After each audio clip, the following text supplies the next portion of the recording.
consider joining an effort that has failed like this.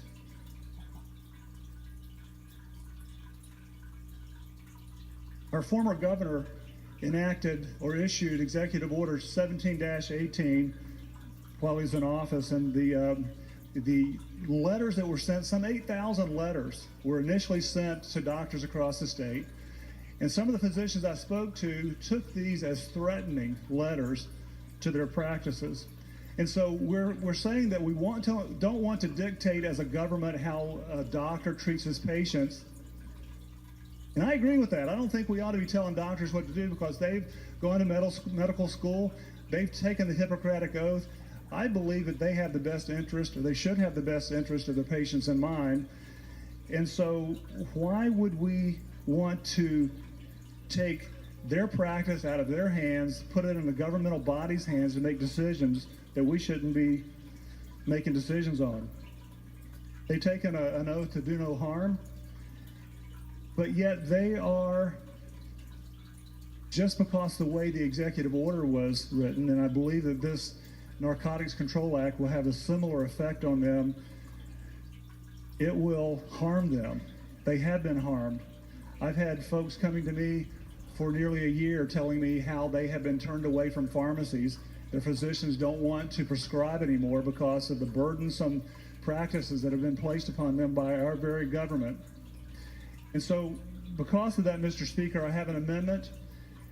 It ends in 11H, and I move for its adoption. Mr. Speaker, this particular amendment would essentially protect the chronic pain sufferers. Many of these folks, Missouri citizens, are working.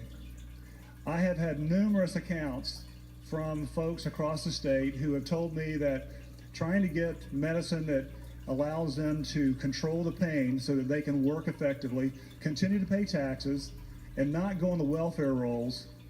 But now they're being burdened by doctors who are afraid that they will be sanctioned and they will be brought before the Narcotics Control Board and maybe even have their more restrictions placed on them. So if we're going to pass bad legislation, let's at least put something that feels good in it, that not just feels good, but I mean it feels great for these people who need to work while they're on opioids. And so this particular amendment will do that. If there are questions or concerns, now's your time to ask. Thank you, Mr. Speaker. You know, it's been mentioned that doctors need to be able to prescribe with confidence. I totally agree. But yet we as a government are doing things that we shouldn't be doing. If we just look at the executive order that's being put in, that's just going to be kind of a leapfrog to what we're doing here with the Narcotics Control Act. I spoke to the director of DHSS last year. He told me that he actually made calls to some physicians. He called 8 doctors himself. He told me that one doctor was found to be abusive of his prescription authority. About 12% in his particular set of doctors that he called. So let's just extrapolate that and say we have a 12% abuse problem going on. That may very well be what it is. I think it's probably even less than that when you take all the numbers together. Let's fix the problem with the 12%. Let's don't put a big Band-Aid on a problem that really doesn't exist in the way that it's being purported to exist. Some of these chronic pain sufferers have called me in desperation. They're telling me of cases where there are people who are on the verge of suicide. Now, you know, that's a big topic, and I don't want to expand it more than it should be, but good grief. If we're doing things that are known to harm people, and we talk about if it saves one, it's worth it. There are people dying because they're killing themselves because they're in pain, and we don't want to do anything about it.